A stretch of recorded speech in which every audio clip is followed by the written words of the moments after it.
झारखंड में कल से बारिश के साथ वर्षा वज्रपात की चेतावनी, मौसम विभाग ने जारी किया येलो अलर्ट।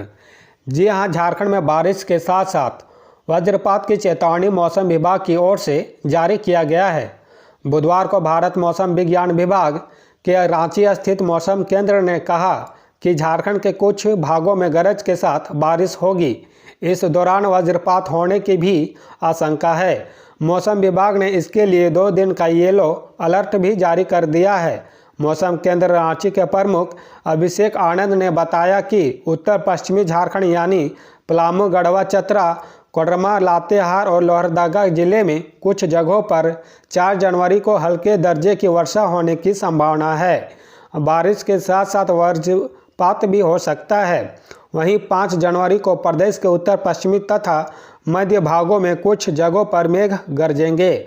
वज्रपात भी हो सकता है।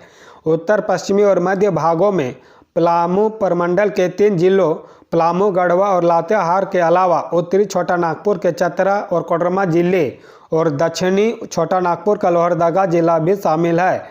मध्य भाग में राजधानी रांची के अलावा बोकारो, गुमला, हजारीबाग, खूंटी और रामगढ़ जिला आते हैं।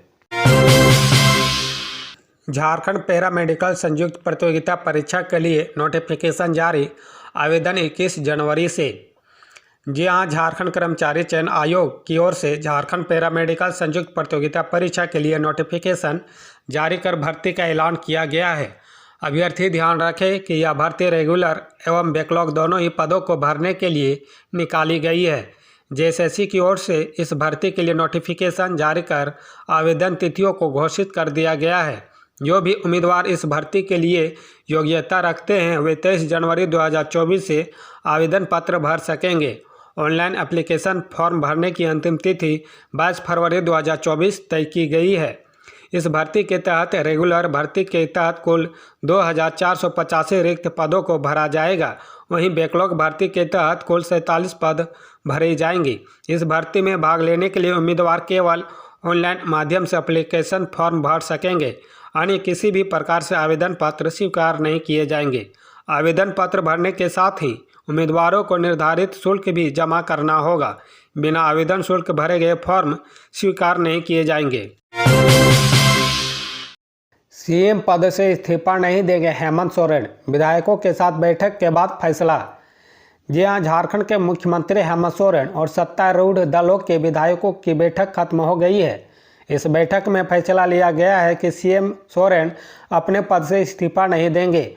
बुधवार को रांची में विधायकों के साथ हुई बैठक में सोरेन ने यह फैसला लिया। वहीं बैठक के बाद कांग्रेस विधायक प्रदीप यादव ने कहा कि इस मीटिंग में 43 विधायक थे। प्रदीप यादव ने कहा कि आज भी हेमंत सोरेन सीएम हैं और आने वाले दिनों में वो भी सीएम ही बने रहेंगे। बैठक मुख्यमंत्री हेमंत सोरेन की अध्यक्षता में हुई। बैठक में राज्य के ताज़ा राजनीतिक हालात पर विशेष चर्चा हुई। मुख्यमंत्री ने पूरे घटनाक्रम पर अपनी बात रखी और अपने विधायकों को उससे अवगत कराया। इसके बाद सभी विधायकों ने मुख्यमंत्री हेमंत सोरेन के प्रति अपना पूरा विश्वास जताया। उन्होंने कहा कि वे हमेशा उनके साथ है और आगे भी बने रहेंगे। हर हाल में इंडिया के सभी विधायक एकजुट है। मुख्यमंत्री और राज्य सरकार के खिलाफ किसी भी साजिश को सफल नहीं होने देंगे। विधायकों ने यह भी कहा कि मुख्यमंत्री के नेतृत्व में राज्य सरकार विकास और जनहित में लगातार कार्य कर रही है और यह निरंतर जारी रहेगा।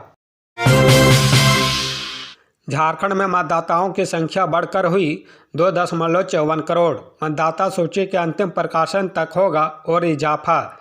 जी हां, झारखंड में मतदाताओं की संख्या में वृद्धि हुई है। गत वर्ष 5 जनवरी को प्रकाशित हुई मतदाता सूची के मुकाबले में इस वर्ष 1 जनवरी तक वोटरों की संख्या में करीब 9 लाख की वृद्धि दर्ज की गई है। चुनाव आयोग के आंकड़ों के मुताबिक 1 जनवरी 2024 तक राज्य में मतदाताओं की कुल संख्या 2,53,92,300 तक पहुंच गई है, जबकि गत वर्ष मतदाता पुनरीक्षण के बाद मतदाताओं की कुल संख्या 2,45,29,904 थी। चुनाव आयोग ने मतदाता सूची के अंतिम प्रकाशन की तिथि को 5 जनवरी से विस्तार देकर 22 जनवरी कर दिया है। सूची के अंतिम प्रकाशन तक मतदाताओं की संख्या में और इजाफा होगा। चुनाव आयोग द्वारा चलाए जा रहे मतदाता पुनरीक्षण अभियान के दौरान अब तक तैयार की गई मतदाता सूची के मुताबिक राज्य में पुरुष व महिला मतदाताओं की संख्या में लगभग 5 लाख की वृद्धि दर्ज की गई है। होमगार्ड बहाली में धांधली का आरोप, पुलिस से नोकझोंक। जी हां, बोकारो जिले में होमगार्ड बहाली में कथित गड़बड़ी के विरोध में मंगलवार को अभ्यर्थियों ने एसपी कार्यालय के समक्ष प्रदर्शन किया। युवाओं ने बताया कि होमगार्ड बहाली में जिन अभ्यर्थियों का परीक्षा में एक्सीलेंस प्रदर्शन था, उनका चयन नहीं किया गया। प्रदर्शन कर रहे युवाओं ने डीडीसी कृति श्री जी की गाड़ी रोकने की कोशिश की। इस पर उनके साथ पुलिस की हल्की नोकझोंक भी हुई। इसके बाद डीडीसी की गाड़ी आगे बढ़ी। अभ्यर्थियों ने चेतावनी दी कि अगर उनकी मांगों पर ध्यान नहीं दिया गया तो उग्र आंदोलन होगा। राज्य के सभी 4,345 पंचायतों में होंगे हेल्प डेस्क मैनेजर। जी हां, राज्य के सभी 4,345 पंचायतों में हेल्प डेस्क की स्थापना होगी। इसके लिए मैनेजर रखे जाएंगे। मैनेजरों को 1,500 रुपये प्रोत्साहन राशि दी जाएगी। पंचायत डेस्क मैनेजर के चयन में पंचायत स्वयंसेवकों को प्राथमिकता दी जाएगी। इससे संबंधित आदेश पंचायती राज विभाग ने जारी कर दिया है।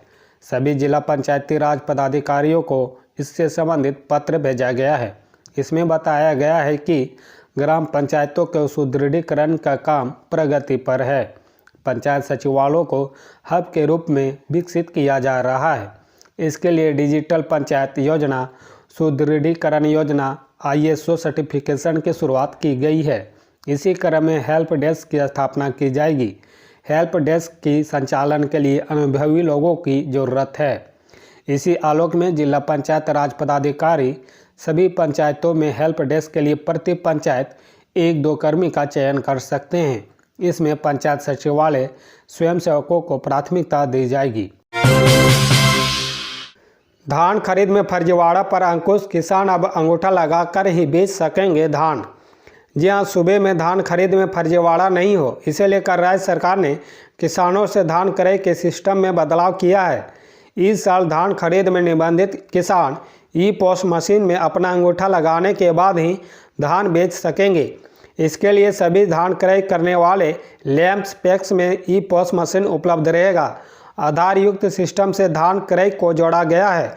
हालांकि अब तक पूर्वी सिंहभूम समेत राज्य में धान खरीद का सिस्टम मैनुअल था।